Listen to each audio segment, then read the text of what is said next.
కేసీఆర్ ప్రతిష్ట కోసమే కొత్త సచివాలయం కట్టుకున్నారని అన్నారు బీజేపీ నేత ఈటెల.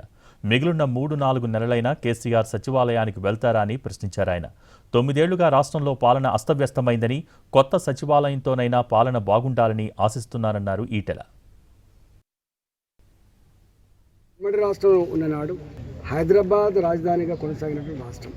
8 కోట్ల జనాభాకి ఉమ్మడి ఆంధ్రప్రదేశ్కు సరిపడా సచివాలయం ఉన్నటువంటి రాష్ట్రం ఇది.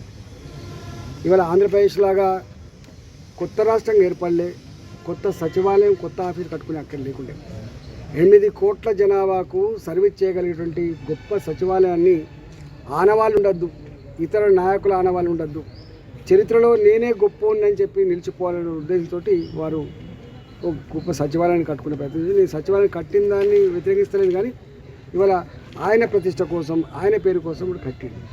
సరే, 8,000 కోట్లు ఖర్చు పెట్టిండు, దాని ఇంకేముందనేది తర్వాత తెలుస్తుంది. నేను ఒకటే డిమాండ్ చేస్తున్నాను, ఎన్నడూ ఆఫీస్కు రాని ముఖ్యమంత్రి గారు, మరి కొత్త సచివాలయాన్ని కట్టుకొని కొత్త సచివాలయానికి వస్తారని, ప్రజల్ని కలుస్తారని చెప్పి నేను ఆశిస్తా ఉన్నా. వ్యవస్థలన్నీ కూడా చట్టుబడలు అయిపోయినాయి, నిర్వీర్యం అయిపోయినాయి. ఇప్పటికైనా ఈ 3 నెలలు 4 నెలల్లో ఈ ప్రభుత్వం ఉంటుంది కావచ్చు, ఈ 3 నెలలు 4 నెలలైనా ఆ సచివాలయంలో ముఖ్యమంత్రి గారు అందుబాటులో ఉండి, మంత్రులు అందుబాటులో ఉండి, ప్రజల బాధలు, ప్రజల గాథలు విని వాటికి పరిష్కారం చెప్తారని చెప్పి